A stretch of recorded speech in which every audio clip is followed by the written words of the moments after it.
Bonsoir Bandeko, bonsoir chers amis, bonsoir chers frères, pourquoi est là partout vos alliés, Lingi Nasenga Lisusu, de s'abonner comme on s'était convenu, pour token de Moussikato rattraper retard au Tozanango, et donc j'insiste sur ça, Boyeb Sapé Baringa Moussou va s'enrôler. Émission ya lelo bolandango malembe ne soyez pas pressé.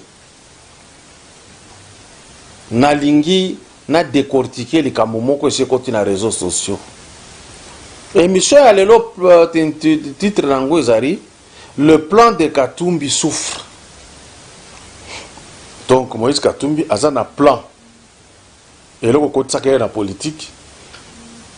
Pour kokisa yango mais est commis pas si makasi. Et vous allez découvrir les lots dans l'émission Oyo. Il souffre comment? Na bandi li cesse na makambo etali Bible. Roi Akab. Il s'est révélé un roi fort. Mais bandaki isko konyoko la population. Alors, qu'est-ce que Dieu a fait? Il a voulu se débarrasser du roi Akab. Tant que sorola na ba ange ba lobi toko kota kaka na ba conseiller na ye nde sika toko mema lukuta nde sika kokoya. On a découvert par ici que ba ange wana ba yebaki que entourage oyo ya roi Akab ba batoyo ba makasite. Ba batoyo ba telemi pembeni ya roi pona kozwa ba privilège ya roi. Mais wasaki na mayele te ya koyebisa roi comment conserver pouvoir, comment être aimé par la population. Et ko sala que passé ya roi Akab komi mabe, Dieu devrait se débarrasser de lui. Matière wana kotisi ngai na ba oyo bazali soit ba fanatique ya Moïse Katumbi, soit bazali ba sympathisant na ye, soit bazali ba membre ya parti politique na ye, soit bazali ba membre ya plateforme politique esika azali, soit bazaka batu moko bo balingi azala parce que ba inaka mokonzi azana place tout de suite là. Alors cet entourage là lokola ekanisaka que si j'admire lokola na yokaka que apesaka peut-être ce qu'il croyait que puisse peut être c'est la flatterie qui les amène là-bas, mais mayele ya ko encadrer nango Moïse Katumbi comme politicien na moni na pembeni wana ya mayele moko makasite. Cela veut dire batu ya mayele makaso bazana ensemble baza ko s'occuper na Moïse te.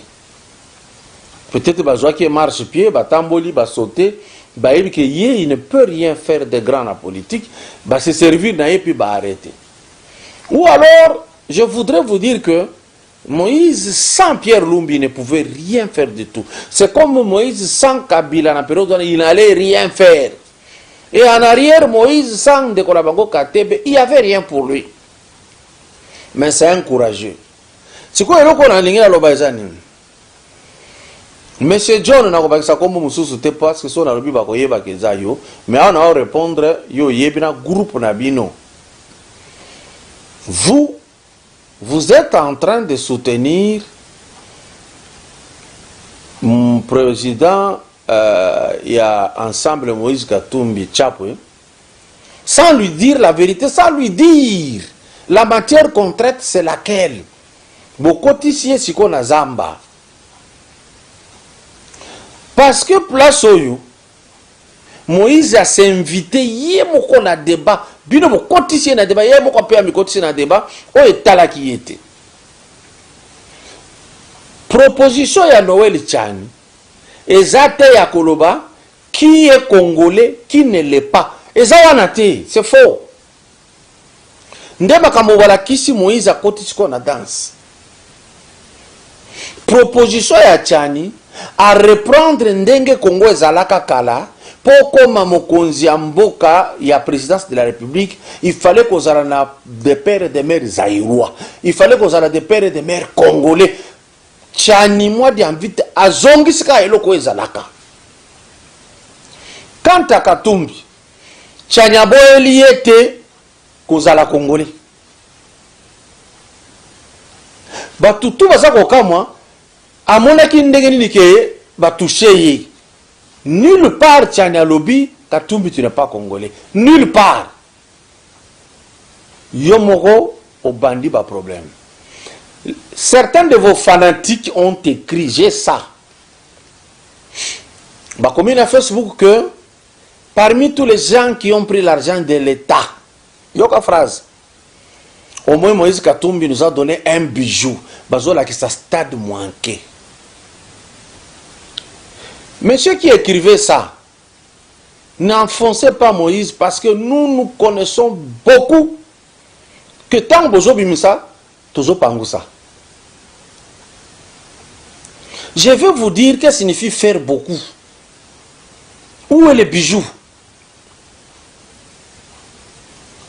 Batu bazo croire ti lelo na ba province oyo bayebi katanga te bakanisaka Moïse atonga stade.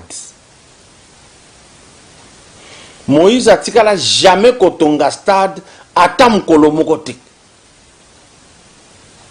Moïse abongisa stade ya ba catholique kombo nango stade Mwanke. Oyo bino bozo bega stade Mazembe biso tobeta bale kuna tokumba vélo parce que c'est un stade vélodrome. Mais bachaka pe babwa Mazembe jouer là-bas na landa match à Mazembe na Vita Club. Oyo Vita abeta ki Mazembe 5-0 na Kinshasa akomi na Lumbashi Mazembe beti Vita 6-0. Moïse Katumbi atonga stade à tamokote. Abongi sa stade.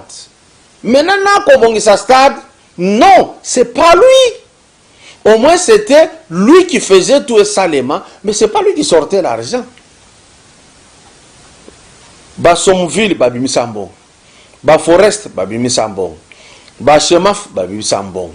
Ba Tumusu, Sazaki, ko terrorisé. Botanga lettre ya mwina ambo, lettre numéro 2. Bokomona ndenge azalaki ko terroriser batu soki opesi mbongo te na Mazembe, yo homme d'affaires ko nyokwama. Ye abimisa. Asala loko na Congo a dit il n'a pas construit le stade. Au contraire, vous les fanatiques, comme vous ne voulez jamais lire, comme vous voulez oublier toute l'histoire, comme ça ne vous intéresse pas de regarder ailleurs, comme vous avez les esprits limités, comme le tribalisme vante, je vous informe que Matata Mponyo a tongi université na campus na yango. Ça n'a rien de comparable na kocha ba matiti o Moïse atie na Mwanke na ba kiti ya plastique.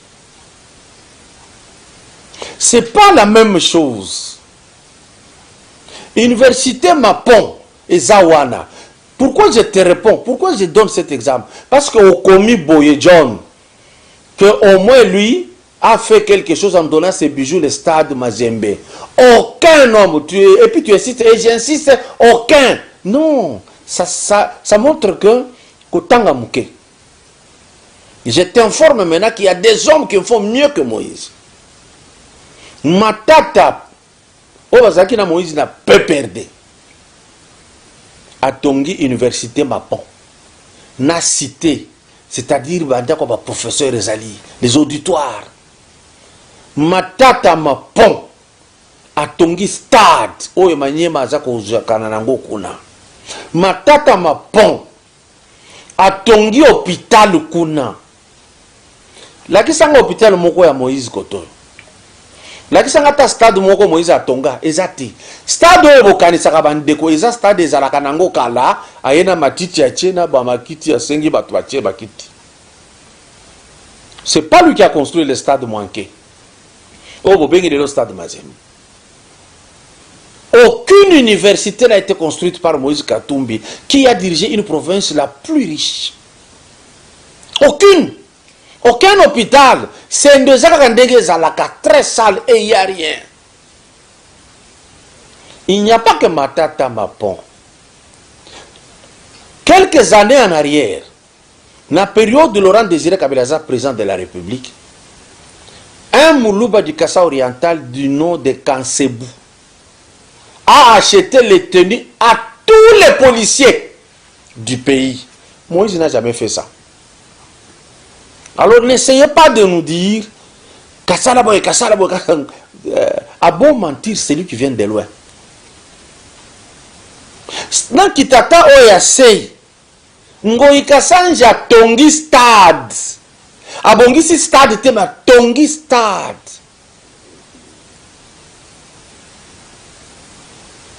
Bomona ki ezo tongama. Bomona ndenge ezo kende na isike komi. Moïse n'a pas construit un stade. Si vous en avez un, montrez-le-moi. Ezaki parenthèse na kangena zonga sikoyo na entourage na ye stratégie zate mayele ya étudier dire au président Moïse il faut pas dire ça, il faut dire ça.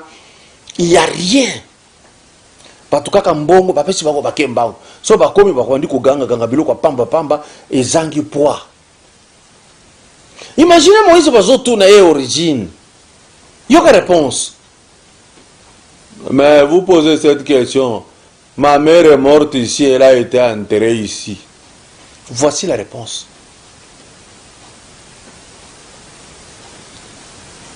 Quand on pose la question, il vous dit, mais j'ai dirigé le Katanga comme gouverneur. Ça, vous le savez. Ce n'est même pas ça qui justifie tout ça. Maintenant, pourquoi n'a pas émission à l'élo? Beaucoup de temps, les réseaux sociaux, tout le monde junior a commis Mukanda pour dire maman ya Moïse Katoumi, maman Virginie, et je regarde bien comment on écrit les noms, hein? Virginie Kalasa,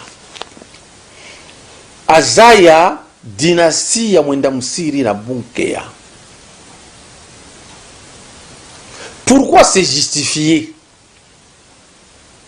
Pendant que loi Tchani, et Zoko Lobate que Moïse n'est pas congolais, et Zako prévoir de comment faire une loi pour verrouiller que Moutounion sautait à Kokakoza, la présidente de la République, condition Fouezala. Et quand vous avez commencé à dire que Toboy Loawana, parce que Zako exclure, tout ça, cet entourage-là, Maël et Amouké. Mais lorsque vous prenez la Constitution elle-même, dans l'article 30, condition pour être président de la République, qu'est-ce qui est dit? Nartango Mobutu, c'était être candidat d'une majorité de la nationalité zaïroise d'origine, de père et de mère. C'était ça la loi. Avoir 40 ans, c'était ça la loi. Baye ko changer loko yopo Kabila les cas.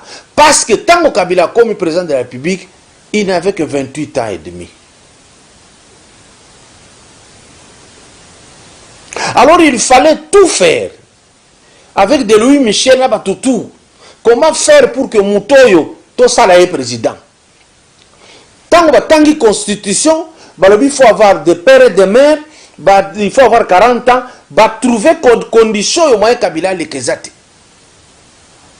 Ndeba joli biso ba étranger, ba sali biso guerre. Token na San City, barzalaki majoritaire na puissance ebele, ba s'imposer ba na moi torchon oyo ba salaki na Belgique. Ndekuna ba changer, ba longoli 40 ans ya constitution ya mboka, ba 30 ans. Pour que 2600 Kabila Sokota écoute à 30 ans. Baye Kolongola de père et de mère.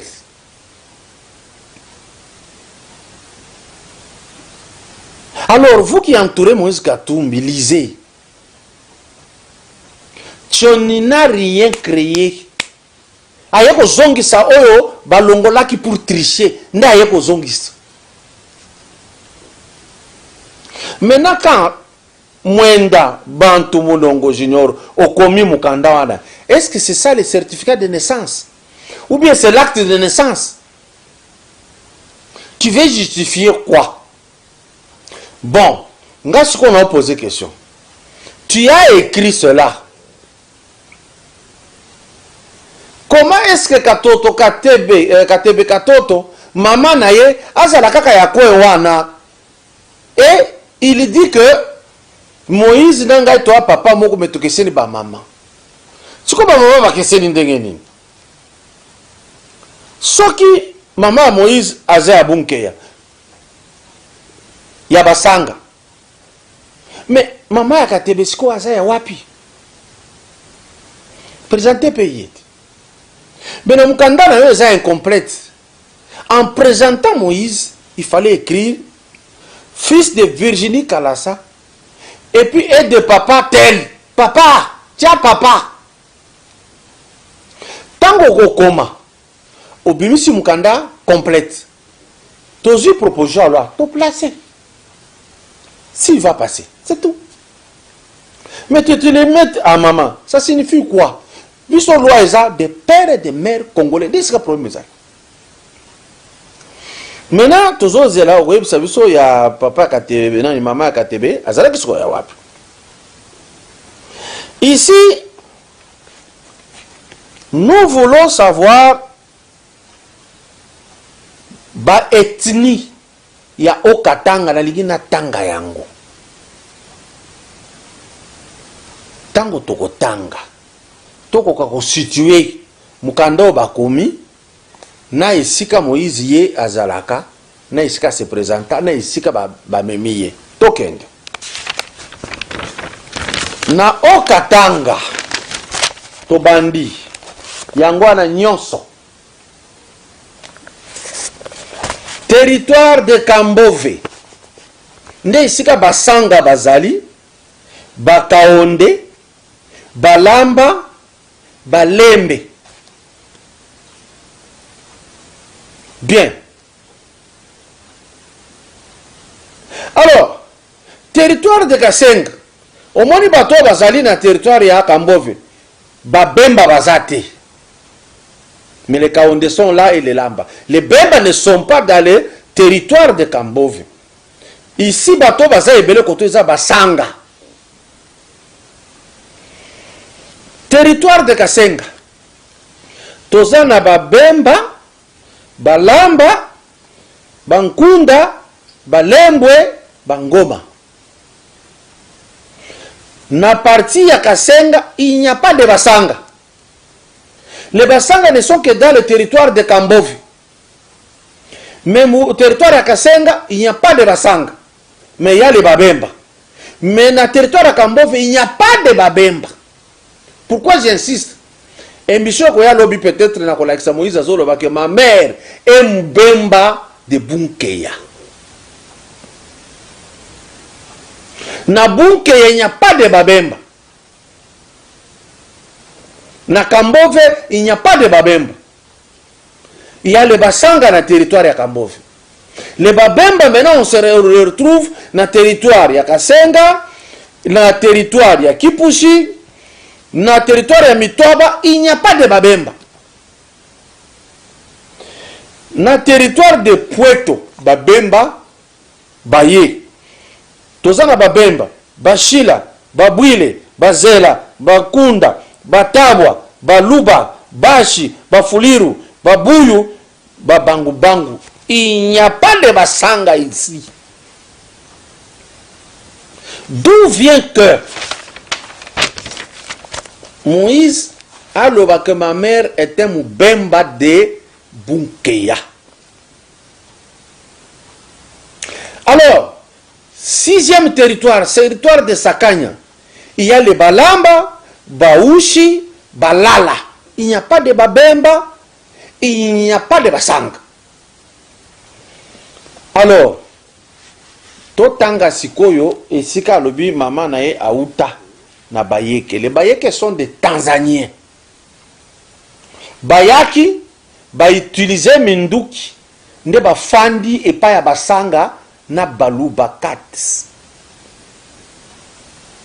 na territoire na Kambove. Il y a bien sûr, il y a des Kaondé, tout ça. Total sikoyo, comportement ya ba oyo abzobenga ba koko ne côté maman, bazala kindengeni basala kinini. Na kosala parallélisme na biloko na zola ksabeni. Ça c'est le livre du professeur Ndayuel, le grand historien du pays. Je vais lire, essayer de me tolérer. Au Katanga, les conséquences de ces commerces furent pour le moins attendu l'entrée des chasseurs Nyamwezi. Il fut le prétexte et une restribution du pouvoir dans la région. Nyamwezi ya utaka Tanzanie. Koya kosala commerce aye ko bouger bokonzi ya basanga na balubakati na bakaonde.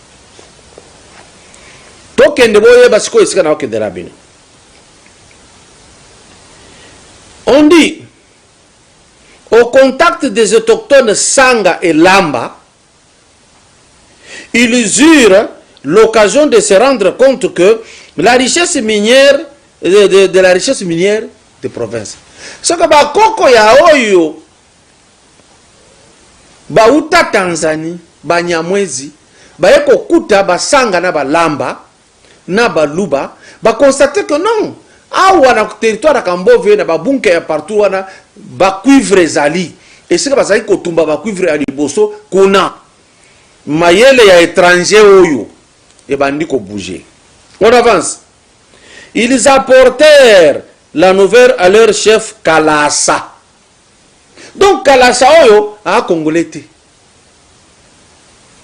Les Nyamwezi sont allés dire en Tanzanie à Kalasa, tomoni batoyo, à part biloko tuzali kokende koluka kuna, bazana mbongo na se amabele et belé.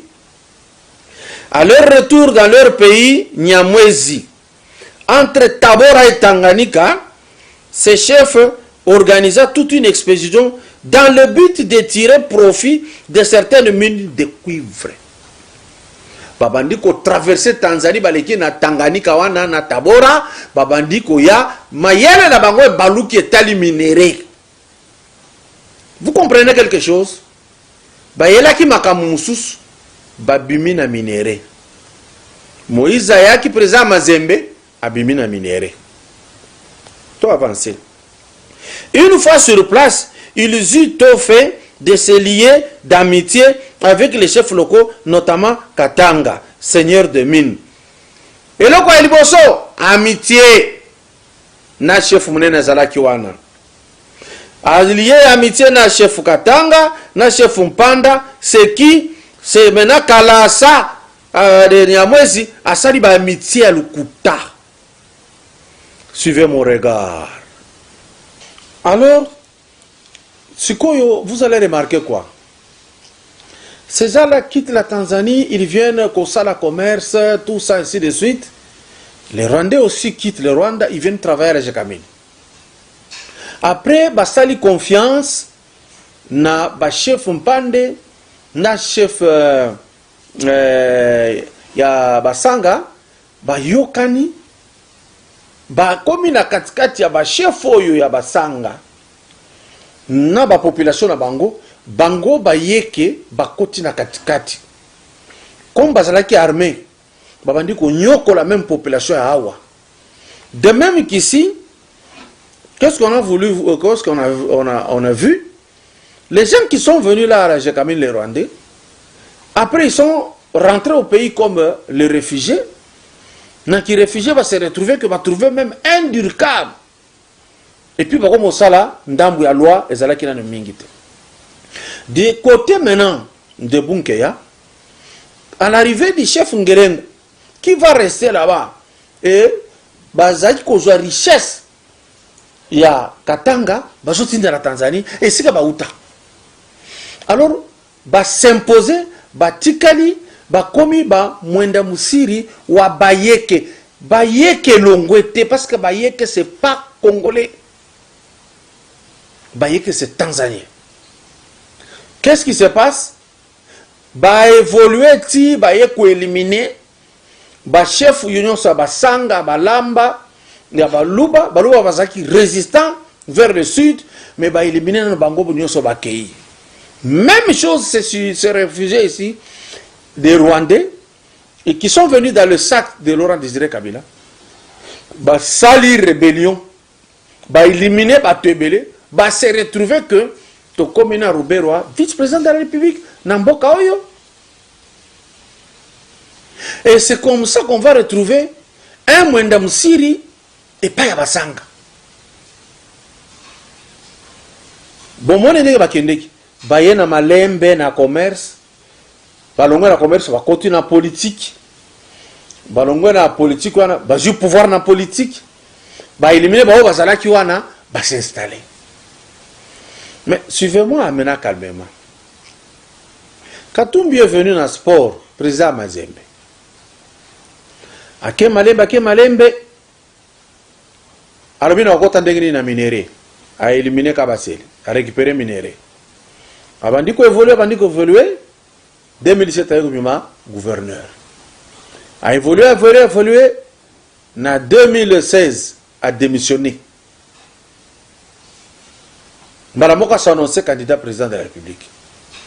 Le col appelé Kabila Zalaki n'a eu confiance sous société, a bloqué. Tant qu'on a bloqué Sikoyo, a sali amitié na président Félix. Na Bakamer. Bakeko se retrouver en Genève. Au Monindege, Bakoko yo batangi awa, basalaka amitié d'abord na ba chef Mpande. Ba chef, basale ba amitié. Mais après, ba yeko éliminer, ba jui Sikoyo e komi bunke ya komi capital. Donc ici, après amitié dans Genève, et Betty Poto, parce qu'on préparait un maillot faible, aya kotia des ordres, bango bazonga.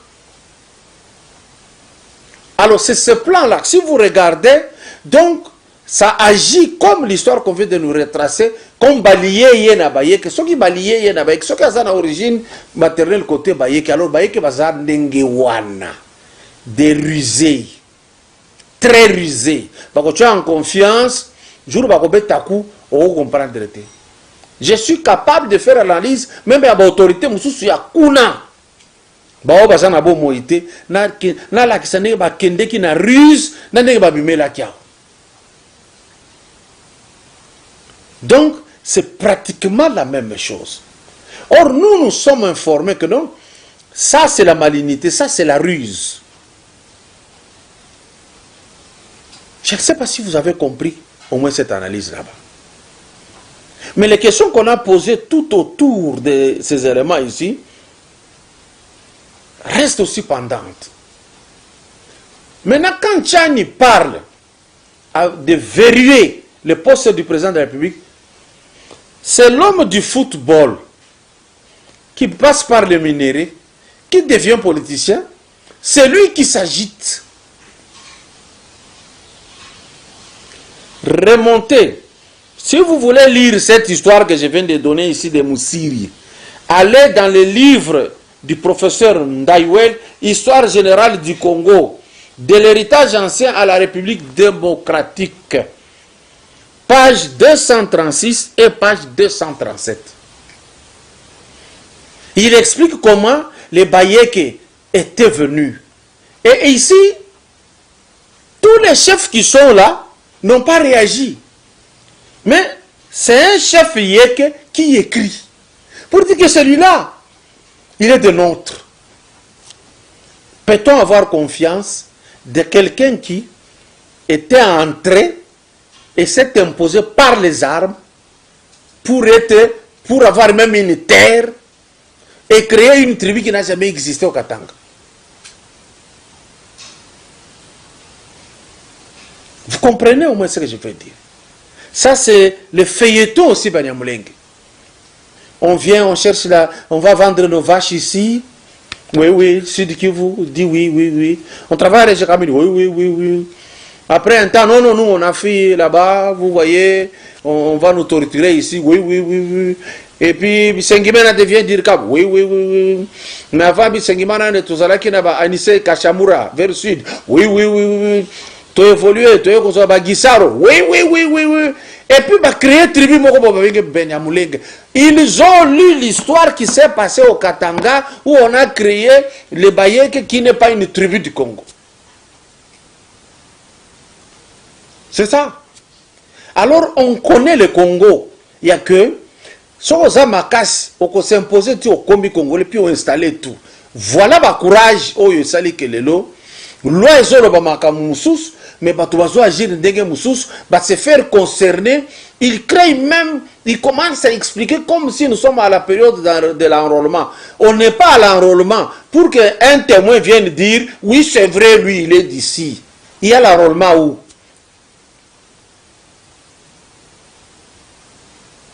Pourquoi on discute sur cette question alors qu'on n'a pas encore annoncé les élections, il n'y a pas une liste de candidats, il n'y en a pas, on n'a pas fini à organiser la CENI. Et regardez même ce camp-là, ils ont proposé les réformes par le maître Lutundu là, Penepala. On propose, ça vient de la Mouka, ça entre à l'Assemblée nationale, on débat sur la question, on vote cette loi et il change directement. Oh, ce n'était pas comme ça. Vous voyez à quoi ressemble cette plateforme politique.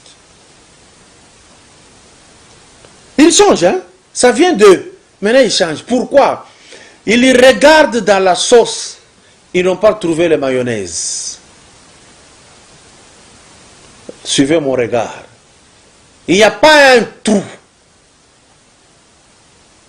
pour permettre à ces gens d'agir. C'est ça le problème. Si la formule avait réussi avec le Bunkeya de Mwenda Wabayeke, Mwenda Msiri, ça ne réussira pas dans la politique ici. Parce que tout est connu, tout est cerné, on a déjà tout étudié, on connaît l'adversaire, comment il opère. C'est ainsi que vous allez voir ces feuilletons. Hein. Il y aura des preuves toujours contraires à d'autres preuves qui passent. Tenez-les pour dit. C'était une analyse pour faire comprendre que la lettre là, vous allez la lire. Vous allez comprendre cette présentation. Bozwa livre à professeur Ndaïwel. Botanga sikoyo les Bayeke, on vous dit la dynastie Yeke, les Bayeke viennent d'où? Comment sont-ils? Quel est leur comportement dans la société? Si maintenant il y a un descendant de là, s'il vient en face de vous, comment après réagir? Et si vous regardez même l'un parmi eux, comment il agit? Ruse, mensonge, corruption, concussion, confiscation. Donc il y a ça, parce que déjà l'ancêtre était ça. Eh bien, ce n'est pas moi. C'est ce livre merveilleux ici. On écrit pour terminer.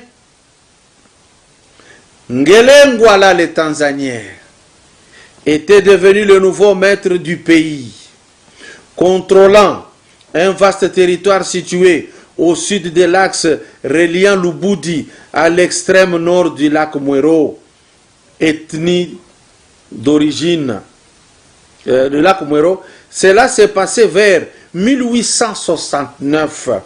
Il se proclamait même roi de Ngarenganze, le nom de sa tribu, de son ethnie d'origine. Ngarenganze n'est pas un nom congolais, c'est un nom tanzanien. Et prit le titre de Mouchid, qui va être mal prononcé plus tard pour être Moussiri. Et là, l'activité commerciale allait battre son plein à partir de sa capitale. Yemoko, capitale la Péchango Kombo, Bunkeya, située dans une vaste plaine, non loin du petit affluent de Lufira. Ce commerce affecta un vaste territoire, s'étendant depuis la Louvois au nord jusqu'à la crête Congo-Zambie, frontière méridionale du Congo au sud, depuis les Luapula à l'est jusqu'au Lualaba à l'ouest.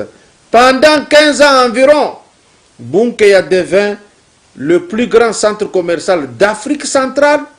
Les Yeke vendaient aux Swahili du cuivre, de l'ivoire, mais surtout des esclaves, et recevant en contrepartie les fusils et des munitions. Babandi kosala trafic ya minéraux ya Katanga, bakoko ya Moïse, oyo balobi ke azala koko na ye. En retour basombi arme pona komate basanga basouffrir kuna balaba basouffrir bakaonde basouffrir balubakatine basala kosala contrepoids, mais il n'y avait pas eu lieu. C'est comme ça qu'ils se sont imposés et on appelle ça bunkeya les bayek. Le scénario est presque le même.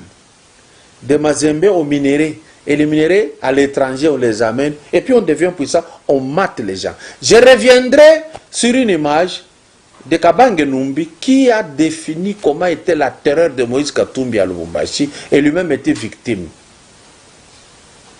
Bonne soirée chez vous.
To bengi sibino pona kofongola bino matoi na miso.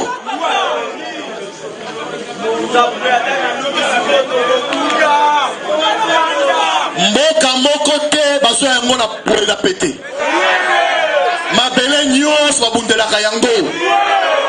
To sengi na yo obongama. Kolobate yokanga malamu.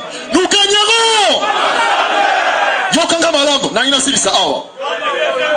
Kolobate tozo zela mot d'ordre de yango. Wana ninga tobanga mutute mot d'ordre de yango. Et puis t'as arrêté loko monene. Banda lelo il faut to luka ba fanda wapi.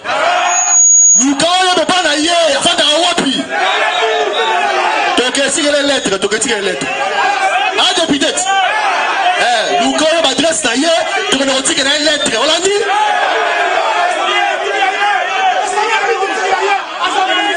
Noël Chani avant d'avoir wapi na hotel yebisa ko hotel wana toko yako luka Noël Chani poto tikela ye toko luka Noël Chani hotel fanda na hotel wana na chambre wa fanda wana to tikela lettre oyo. Voilà. Nakanisi l'essentiel, le message. Na Kingasani, na Kanluka, na Matete, na Njili, na Masina, na Kimatseke, na Bibwa, na Sofandaka, Bongamba ndeko, Bongama. Nana zalanga muta polele. Mama cache. Toza na 2 temps d'action, toza na 2 actions. Action liboso, koto vanda wana kaka. Opeliska moto. Oki ngai. Koto fanda wana kaka. Moto loba hey, pelisa moto. Deuxième action. Peuple congolais zaliawa.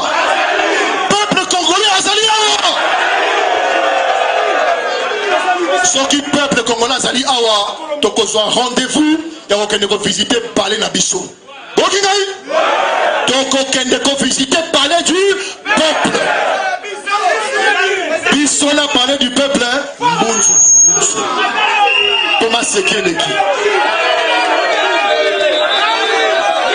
Ya motu ya yango wana. Tozobanga mutute. Boba telekimia. Bosu bosu motordre. Biso toza na état de siège te. Ensemble Mobimba, à partir Yangonga Oyo, jeunesse est déclaré état d'urgence. Ma sécurité.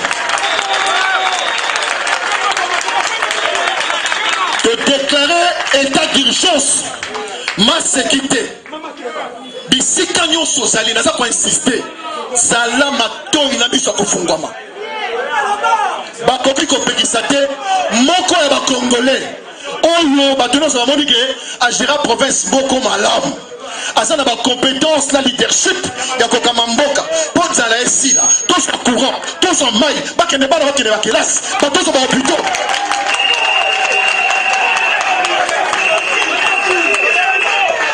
Mutu oyo balobi, Bible lobi, nkolo nzambe na lola.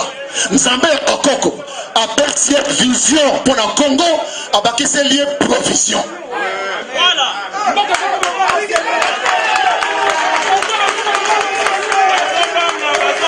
Bandana Botama, Namona le homme politique congolais à cela va minene na simplicité.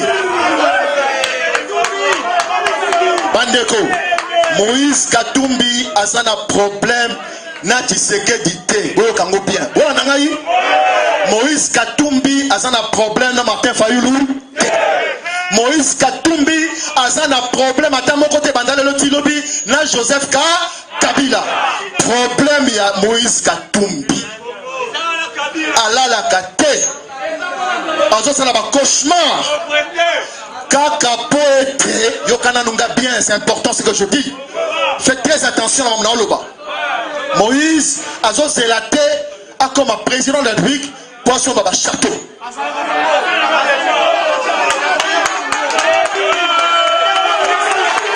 Moïse a zélaté a comme tata mon conseiller école pour son baba avion.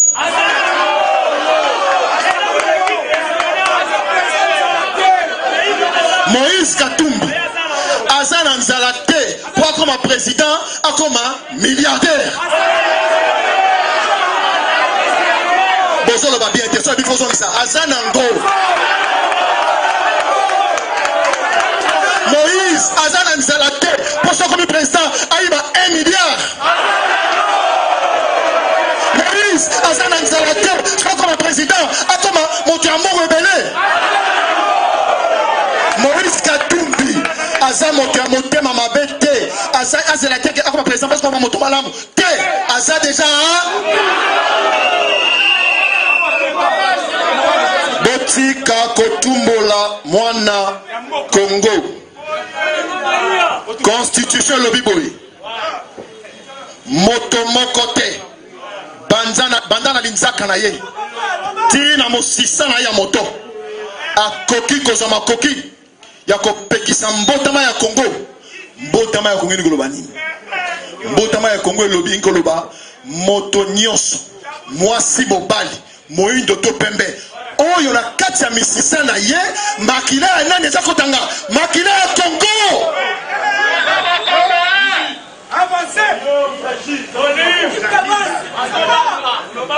oui ça dit première rencontre to libérer bino avant Dorotika rapporteur na biso atanga message pour na média parce que trop ça fait média.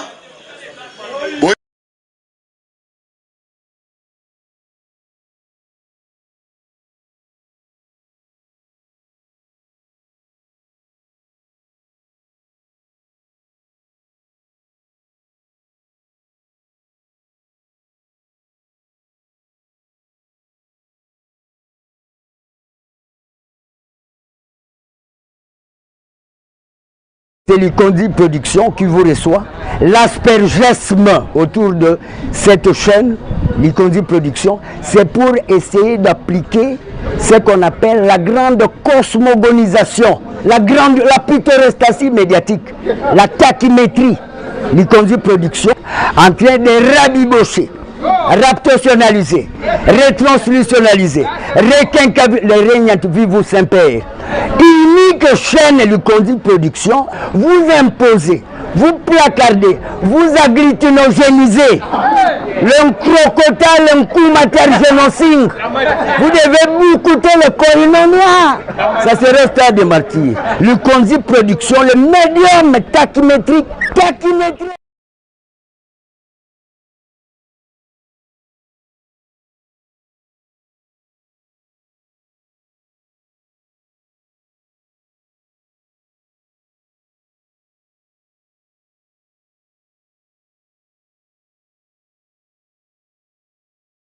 Bandeko, bonsoir chers amis, bonsoir chers frères, pourquoi est là mon partout vos alliés, Lingi Nasenga Lisusu, de s'abonner comme on s'était convenu pour token de Moussikato rattraper retard au Tozanango, et donc j'insiste sur ça. Boyeb Sapé Baringa Moussousou va s'enrôler. Émission et le lobo landango malembe, ne soyez pas pressés. Nalingi na décortiquer les camomoko sur les réseaux sociaux. Émission et le titre nango ezari, le plan de Katumbi souffre. Donc Moïse Katumbi a un plan. Et le côté ça la politique. Pour kokisa yango, mais est commis pas si makasi. Et vous allez découvrir les lots dans l'émission Oyo. Il souffre comment? Na bandi di cesse na makambo etali Bible. Roi Akab. Il s'est révélé un roi fort. Mais bandaki sko konyoko la population. Alors, qu'est-ce que Dieu a fait? Il a voulu se débarrasser du roi Akab. Tant que solo na ba ange ba lobi toko kaka na ba conseiller na ye nde sika toko mema lukuta nde sika kokoya. On a découvert par ici que ba ange wana ba yebaki que entourage oyo ya roi Akab ba batoyo ba makasite. Ba batoyo ba telemi pembeni ya roi pona ko ba privilège ya roi. Mais azaki na mayele te ya koyebisa roi comment conserver pouvoir, comment être aimé par la population. Et ko sala que passé ya roi Akab komi mabe, Dieu devrait se débarrasser de lui. Matière wana kotisi ngai na ba oyo bazali soit ba fanatique ya Moïse Katumbi, soit bazali ba sympathisant na ye, soit bazali ba membre ya parti politique na ye, soit bazali ba membre ya plateforme politique esika azali, soit bazaka bato moko bo balingi azala parce que ba inaka mokonzi azana place tout de suite là. Alors cet entourage là lokola ekanisaka que si j'admire lokola na yokaka que apesaka peut-être ce qu'il croyait que puisse peut c'est la flatterie qui les amène là-bas. Mais mayele ya ko encadrer nango Moïse Katumbi comme politicien na moni na pembeni wana ya mayele moko makashite. Cela veut dire batu ya mayele makaso baza ensemble baza ko s'occuper na Moïse te. Peut-être bazwa qui marche pied batamboli ba sauter ba yebi que il ne peut rien faire de grand en politique, ba se servir na ye puis ba arrêter. Ou alors je voudrais vous dire que Moïse sans Pierre Lumbi ne pouvait rien faire du tout. C'est comme Moïse sans Kabila na période où il n'allait rien faire. Et en arrière, Moïse sans Dekolabango Katebe, il n'y avait rien pour lui. Mais c'est un courageux. C'est quoi le qu'on a ligné à l'Obaïzani? Monsieur John n'a pas ça comme Moussou te parce que son alobi bakoye bakezayo, mais on a répondre yo yebina groupe nabino. Vous êtes en train de soutenir président, il y a ensemble Moïse Katumbi Tchapwe, sans lui dire la vérité, sans lui dire la matière qu'on traite, c'est laquelle. Bokoti siye siko na zamba. Parce que place oyo, Moïse a s'invité, yé moko na débat, bino bokoti siye na débat, yé moko pe amikoti siye na débat, o etala ki yete. Proposition ya Noël Tchani, ezate ya koloba, qui est congolais, qui ne l'est pas. Ezawanate, c'est faux. Ndema kamobala kisi Moïse a koti siko na danse.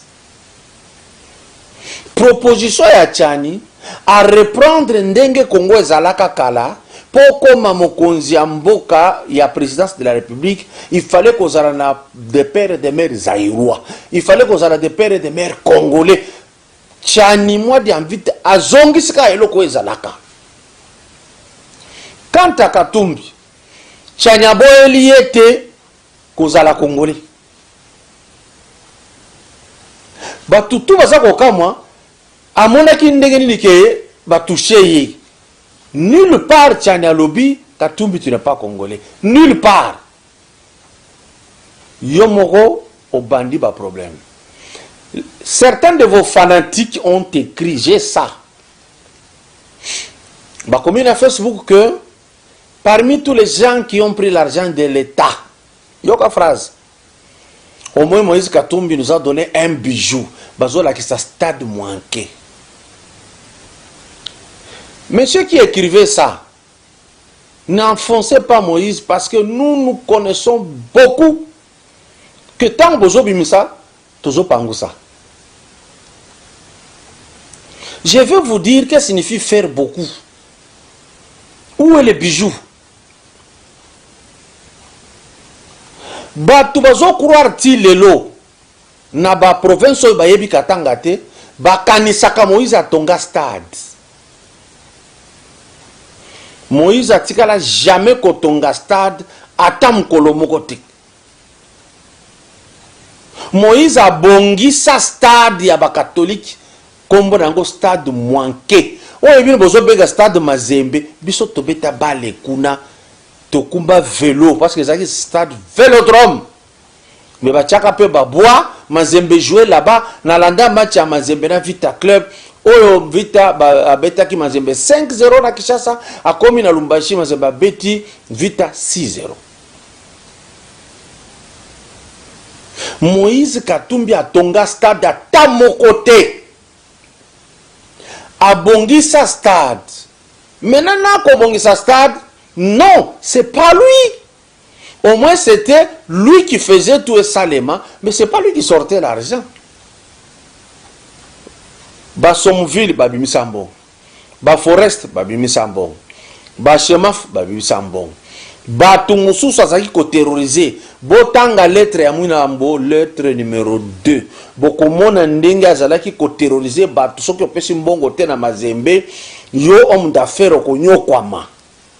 Ye abimisa, asala loko na Congo, a dit, il n'a pas construit les stades. Au contraire, vous les fanatiques, comme vous ne voulez jamais lire, comme vous voulez oublier toute l'histoire, comme ça ne vous intéresse pas de regarder ailleurs, comme vous avez les esprits limités, comme le tribalisme vous hante, je vous informe que Matata Mpognou a tongi université na campus na yango. Ça n'a rien de comparable na kocha ba matiti Moïse atie na Mwanke na ba kiti ya plastique. C'est pas la même chose. Université Mapon et Zawana. Pourquoi je te réponds? Pourquoi je donne cet exemple? Parce que au commis Boye John, que au moins lui a fait quelque chose en donnant ses bijoux le stade Mazembe. Aucun homme, et puis tu insistes, et j'insiste, aucun. Non. Ça montre que Kotanga Mouké. Je t'informe maintenant qu'il y a des hommes qui font mieux que Moïse. Matata, Obazaki na Moïse n'a pas perdu. A Tongi Université Mapon. Na cité c'est-à-dire professeur ezali, les auditoires. Matata Mapon atongi stade oyo manyema aza kozakana nango kuna. Matata Mapon atongi hôpital kuna. Lakisanga hôpital moko ya Moïse Kotoyo. Lakisanga ta stade moko Moïse atonga ezati. Stade oyo bokanisaka bandeko eza stade ezalaka nango kala ayena matiti ya chena ba makiti ya sengi batu batie bakiti. C'est pas lui qui a construit le stade manqué. Oh, bobengi le stade Mazembe. Aucune université n'a été construite par Moïse Katumbi, qui a dirigé une province la plus riche. Aucune. Aucun hôpital. C'est un très sale et il n'y a rien. Il n'y a pas que Matata Mapon. Quelques années en arrière, dans la période de Laurent Désiré Kabila, président de la République, un Moulouba du Kassa oriental du nom de Kansebou a acheté les tenues à tous les policiers du pays. Moïse n'a jamais fait ça. Alors n'essayez pas de nous dire Kassa la boy, à bon mentir, c'est lui qui vient de loin. Dans Kitata Oyasei, Ngoyi Kassanja Tongi Stade. Abongisi stade tema tongi stade.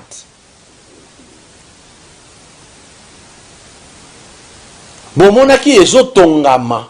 Bomona ndenge ezo kende na isike komi. Moïse n'a pas construit un stade. Si vous en avez un, montrez-le-moi.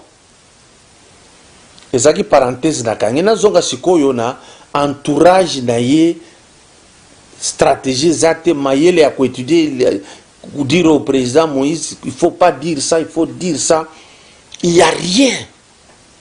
En tout cas, quand Mbongo, papa, si vous avez un so ba komi ba kwandi ko ganga biloko pamba pamba ezangi poids. Imaginez Moïse bazo tourna origine. Yoka réponse. Mais vous posez cette question. Ma mère est morte ici, elle a été enterrée ici. Voici la réponse.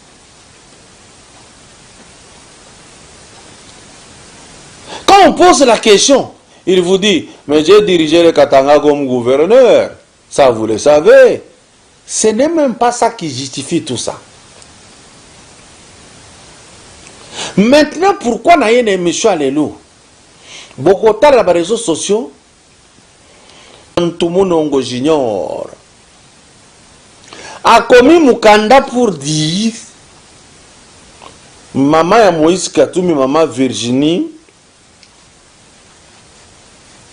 Je regarde bien comment on écrit les noms. Hein. Virginie Kalasa. Azaya, dynastie ya Mwenda Msiri na Bunkeya. Pourquoi c'est justifié?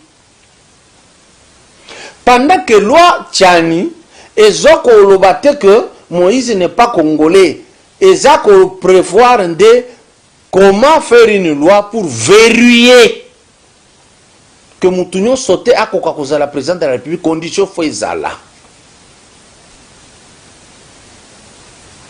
Et quand vous avez commencé à dire que Toboy Loawana, parce que ça faut exclure, tout ça, cet entourage-là, Maël et Amouké.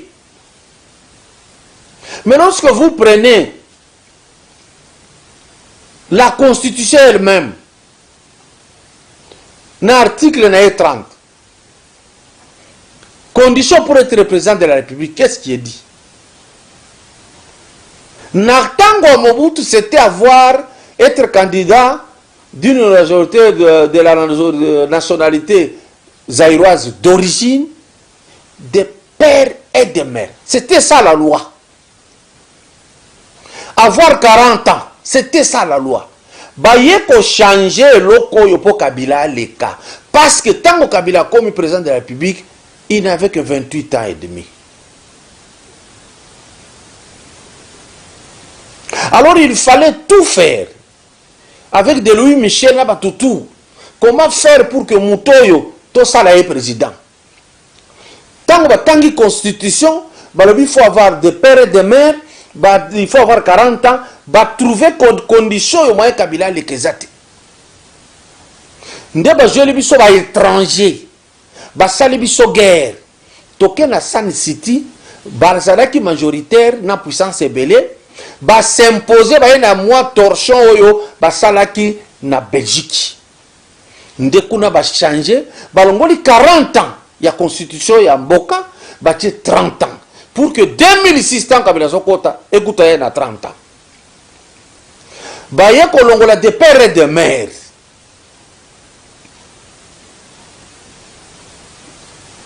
Alors vous qui entourez Moïse Katumbi, lisez. Tu n'as rien créé. Ayeko zongisa oyo balongolaki pour tricher. Nda ayeko zongisa. Maintenant quand Mwenda Bantu Mulongo Junior okomi mukanda wana, est-ce que c'est ça le certificat de naissance? Ou bien c'est l'acte de naissance? Tu veux justifier quoi? Bon, ce qu'on a posé question. Tu as écrit cela.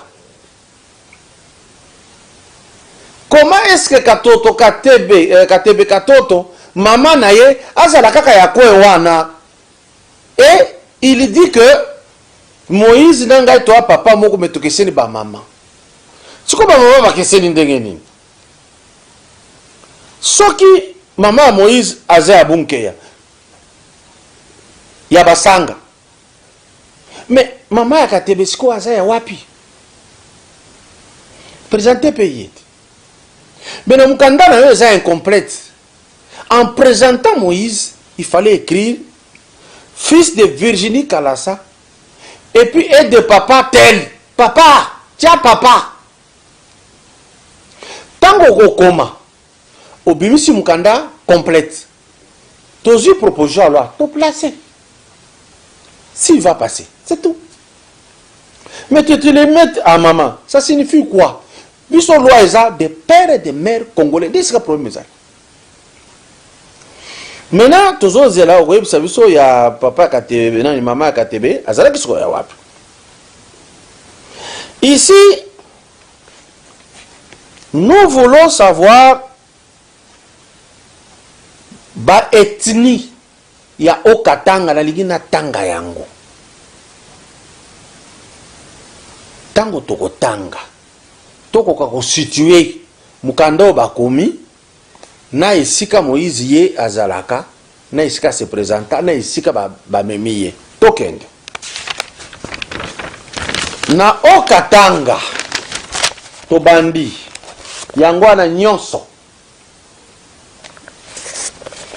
territoire de Kambove nde isika basanga bazali bakaonde balamba balembe. Bien. Alors, territoire de Kasenga, au moins les bateaux bazali na territoire ya Kambove, babemba bazate. Mais les Kaonde sont là et les Lamba. Les Bemba ne sont pas dans le territoire de Kambove. Ici, bateau bazali ebele koto eza basanga. Territoire de Kasenga. Tozana babemba, balamba, bankunda, balembwe, bangoma. Na partie ya Kasenga, il n'y a pas de basanga. Les basanga ne sont que dans le territoire de Kambove. Mais au territoire de Kasenga, il n'y a pas de basanga. Mais il y a les babemba. Mais dans le territoire de Kambove, il n'y a pas de babemba. Pourquoi j'insiste? Et monsieur Koya lobby peut-être na kolakisa Moïse azoloba que ma mère est mbemba de Bunkeya. Na Bunkeya, il n'y a pas de babemba. Na Kambove, il n'y a pas de babemba. Il y a les basanga na territoire ya Kambove. Les babemba maintenant on se retrouve na territoire ya Kasenga, na territoire ya Kipushi, na territoire ya Mitoba, il n'y a pas de babemba. Na territoire de Puerto, babemba, baye.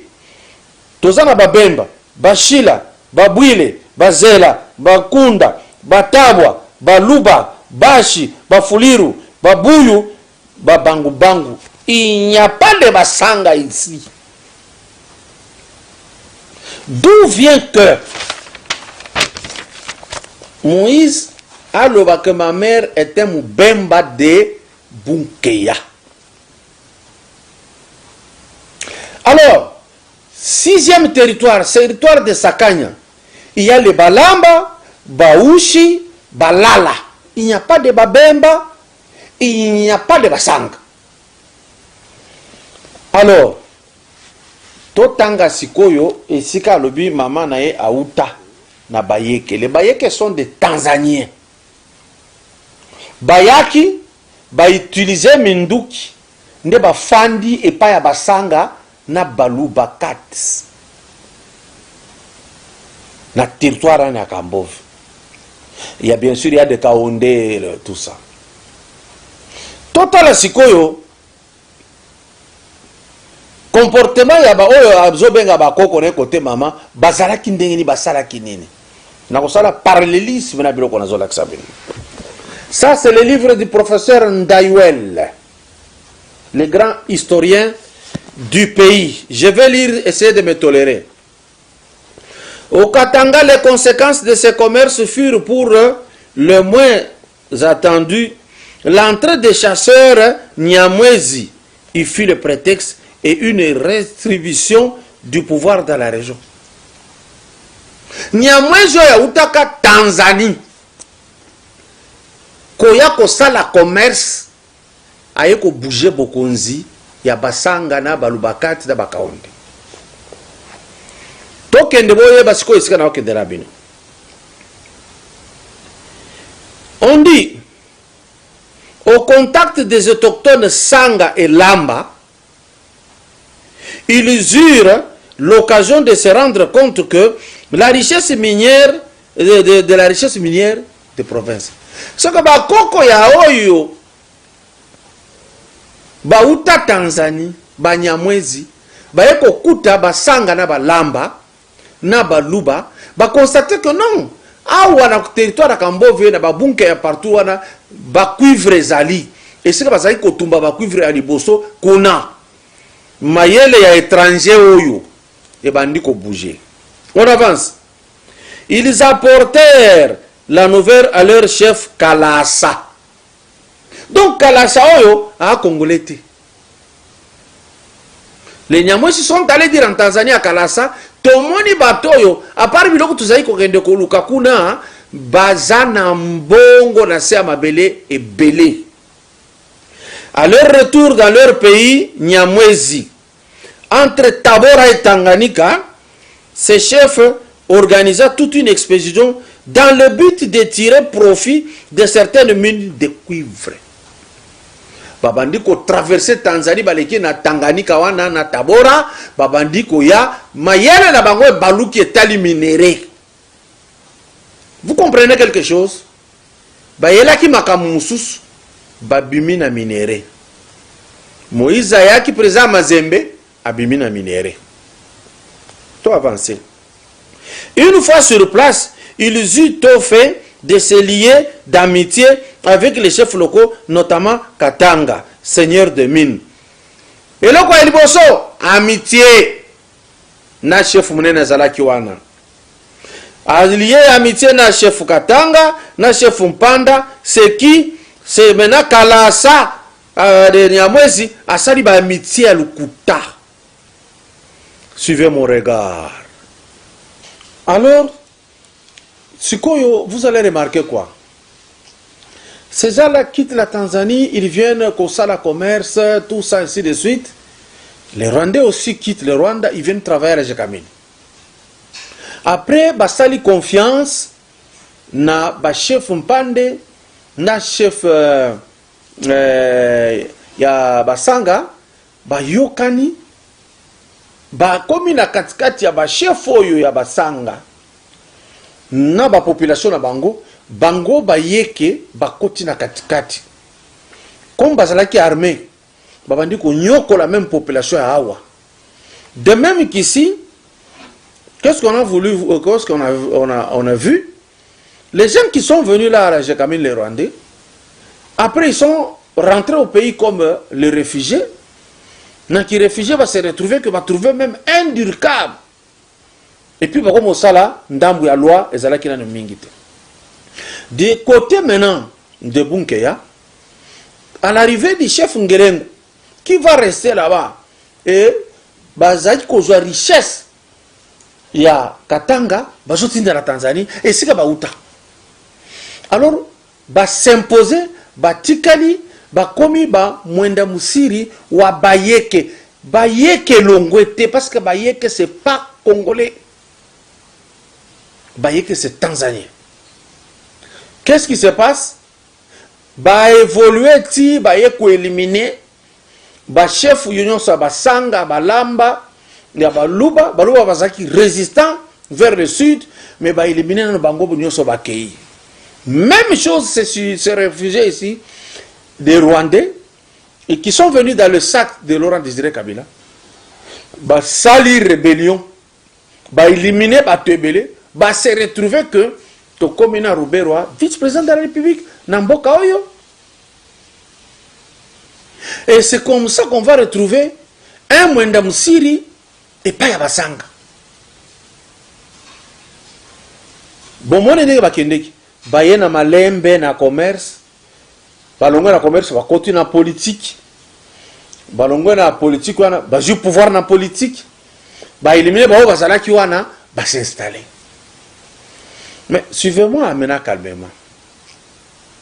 Katumbi est venu dans le sport, président Mazembe. Ake Malembe, Alobina Okota Ndengri na minéré, a éliminé Kabaseli, a récupéré minéré. Abandiko évolué, 2017 avec Bima, gouverneur. A évolué, na 2016, a démissionné. Mbalamoka s'est annoncé candidat président de la République. Le col appelé Kabila Zalaki n'a eu confiance et sous-sauté, a bloqué. Tant qu'on a bloqué Sikoyo, a sali amitié na président Félix. Na Bakamer. Bakeko se retrouver dans Genève. Au Monindege, Bakoko yo batangi awa, basalaka amitié d'abord na ba chef Mpande. Ba chef, ba sande ba amitié. Mais après, ba yeko éliminer, ba zui sikoyo e komi bunke ya komi capital. Donc ici, après amitié dans Genève, et Betty Poto, parce qu'on préparait un maillon faible, aya kotia des ordres, bango bazonga. Alors c'est ce plan-là, si vous regardez, donc, ça agit comme l'histoire qu'on vient de nous retracer, comme Baliye na Bayeke. Ceux qui Baliye na Bayeke, ceux qui ont origine maternelle côté Bayeke, alors Bayeke baza nengewana, des rusés, très rusés. Parce que tu as en confiance, jour bakobe taku, on comprend. Je suis capable de faire l'analyse, même à l'autorité, mususu ya kuna. Bao baza na bo moïté, na la kisane ba kende ki na ruse, na ndenge ba bimela kia. Donc, c'est pratiquement la même chose. Or, nous sommes informés que non, ça c'est la malignité, ça c'est la ruse. Je ne sais pas si vous avez compris au moins cette analyse là-bas. Mais les questions qu'on a posées tout autour de ces éléments ici restent aussi pendantes. Maintenant, quand Tchani parle de verrouiller le poste du président de la République, c'est l'homme du football qui passe par le minéré, qui devient politicien, c'est lui qui s'agite. Remontez. Si vous voulez lire cette histoire que je viens de donner ici de Moussiri, allez dans le livre du professeur Ndaiwel, Histoire générale du Congo, de l'héritage ancien à la République démocratique. Page 236 et page 237. Il explique comment les Bayeke étaient venus.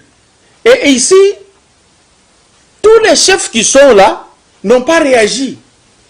Mais c'est un chef Yeke qui écrit. Pour dire que celui-là, il est de nôtre. Peut-on avoir confiance de quelqu'un qui était entré et s'est imposé par les armes pour avoir même une terre et créer une tribu qui n'a jamais existé au Katanga. Vous comprenez au moins ce que je veux dire? Ça, c'est le feuilleton aussi, Banyamulenge. On vient, on cherche on va vendre nos vaches ici.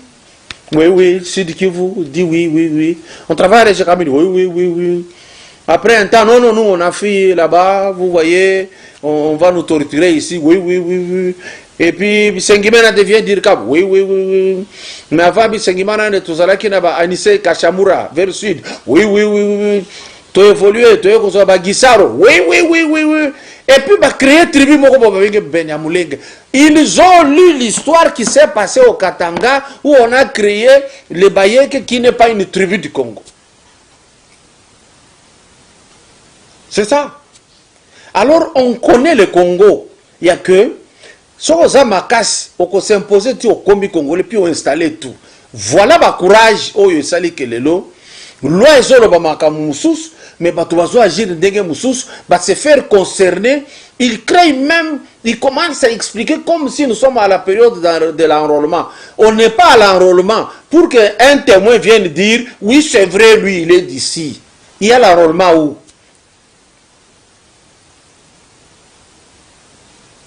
Pourquoi on discute sur cette question alors qu'on n'a pas encore annoncé les élections, il n'y a pas une liste de candidats, il n'y en a pas. On n'a pas fini à organiser la CENI. Et regardez même ce camp-là.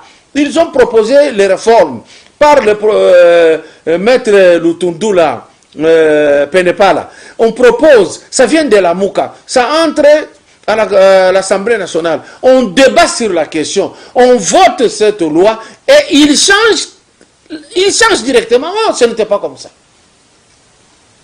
Vous voyez à quoi ressemble cette plateforme politique. Il change, hein? Ça vient d'eux. Maintenant, ils changent. Pourquoi? Ils regardent dans la sauce. Ils n'ont pas trouvé la mayonnaise. Suivez mon regard. Il n'y a pas un trou pour permettre à ces gens d'agir. C'est ça le problème.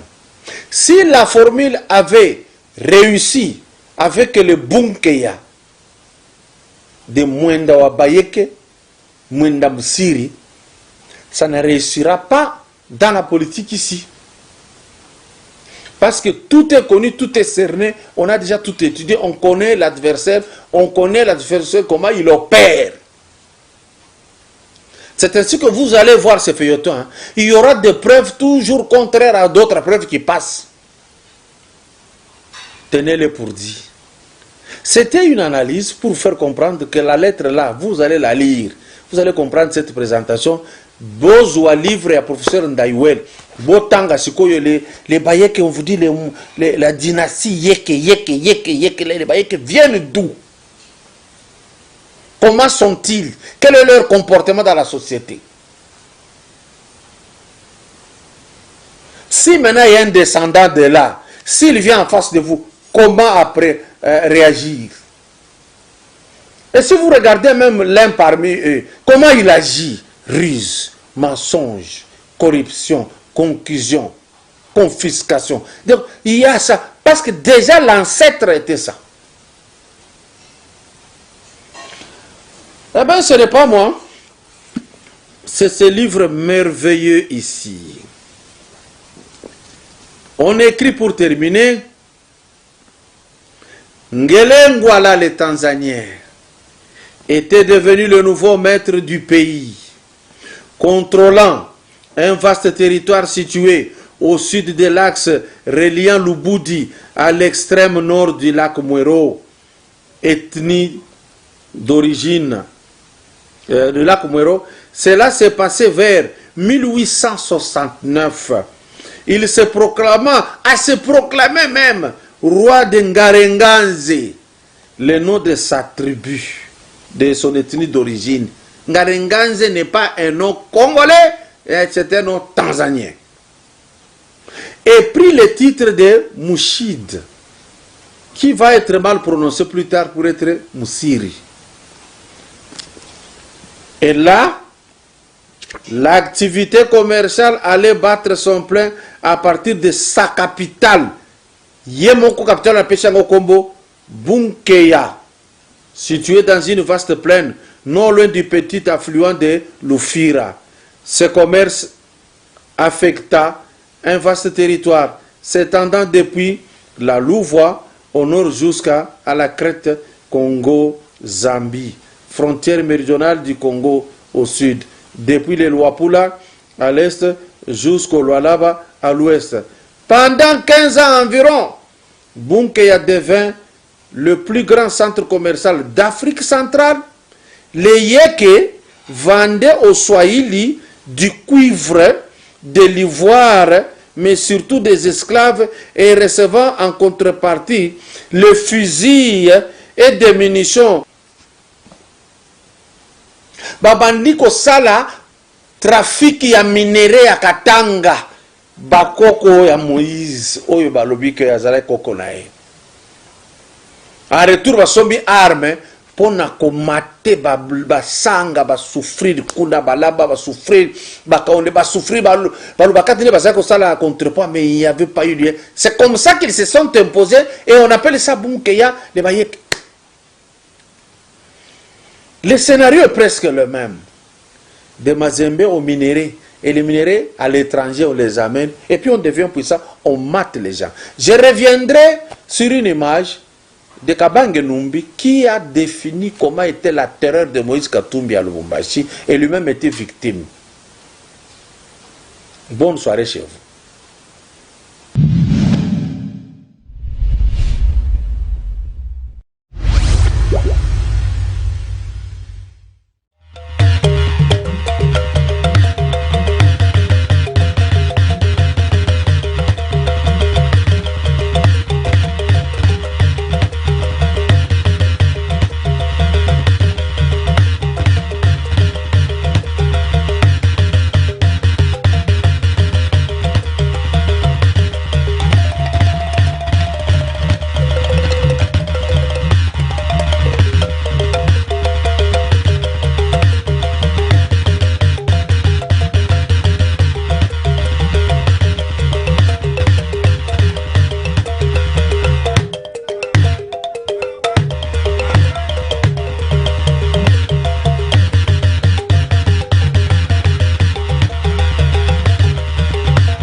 tobengisi bino mpona kofongola bino matoi na miso.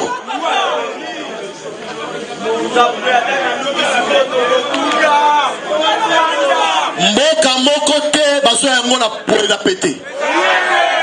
Mabele nyonso babundelaka yango. Tosengi na yo obongama.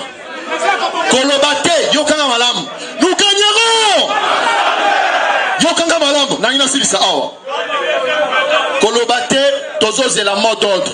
Mot d'ordre yango. Wana ninga? Tobanga mutute. Mot d'ordre yango. Et puis tu as arrêté le remonner. Banda lelo, il faut te le retirer afin d'awapi. Lukaoyo papa na ye afin d'awapi. Toke sigele lettre, toke sigele lettre. Ah député. Lukaoyo adresse na ye, toke ne retire na lettre. On l'a dit.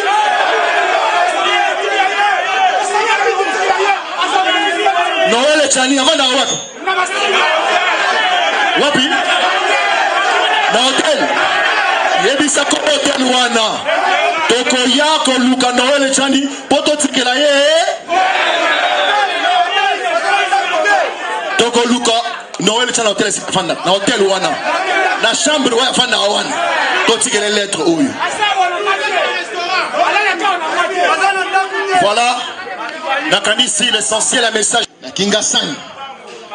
Na Kaluka. Na Matete. Na Njili, na Masina, na Kimatse, na Bibwa, na Sofandaka, Bongamba ndeko, Bongama. Nana zalanga muta polele. Mama cache. Toza na deux trains d'action, toza na deux actions. Action liboso, koto vanda wana kaka. Opeliska moto. Oki? Oki ngai? Koto vanda wana kaka. Moto loba, hey, pelisa moto. Deuxième action. Peuple congolais Azaliawa. Peuple congolais Azaliawa. Peuple congolais Azaliawa. Ce qui peuple congolais Azaliawa, toko soit rendez-vous, yako kende ko visiter palais na biso. Bokingai? Toko kende ko visiter palais du peuple. Biso na palais du peuple, Mbunzu. Thomas Sekeleki. Yamotuya yango wana. Tozobanga mutute. Boba telekimia. Bosi mot d'ordre. Biso toza na état de CHT. Ensemble Mobimba. À partir yangonga oyo. Jeunesse est déclaré état d'urgence. Ma sécurité. De déclarer état d'urgence, ma sécurité. Bisika nyonso zali naza ko insister. Zala matoi na biso kofungwama. Bakoki kopekisa te moko ya ba congolais. Oyo batono sa moni ke agera province moko malamu. Azana ba compétence la leadership ya kokama mboka. Potza la esila, tous en courant, tous en maille, bakene bana bakene bakelas, batos ba hôpitaux.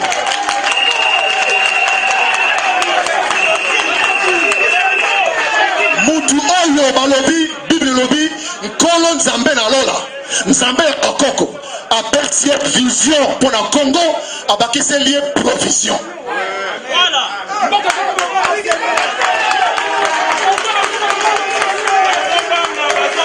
Banda na botama, na mona le homme politique congolais a sala ba minene na simplicité.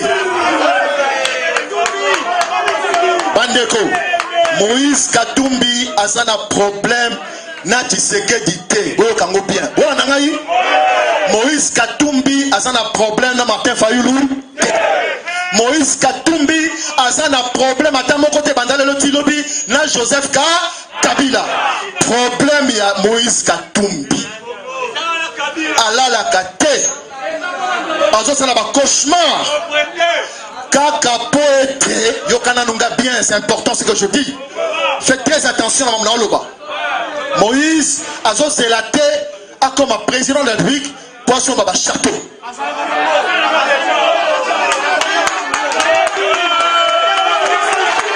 Moïse, bazozela te akoma tata mokonzi ya ekolo po asomba avion.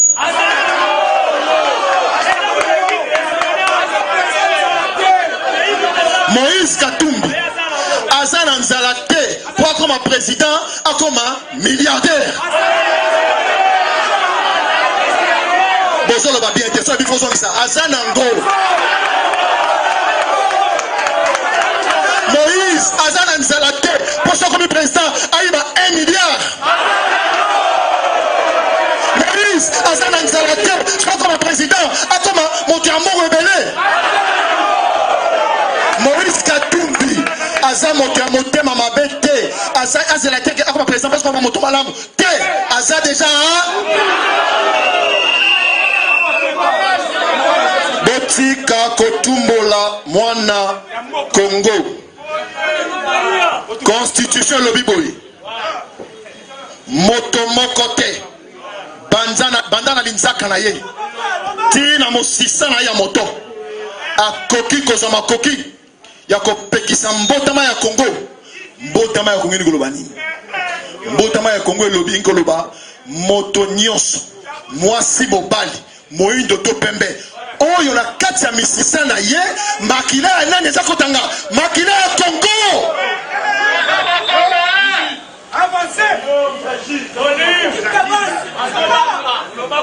Oui, ça dit première rencontre pour libérer Bino avant Tokotika rapporteur na biso attend un message pour les médias parce que trop ça fait média.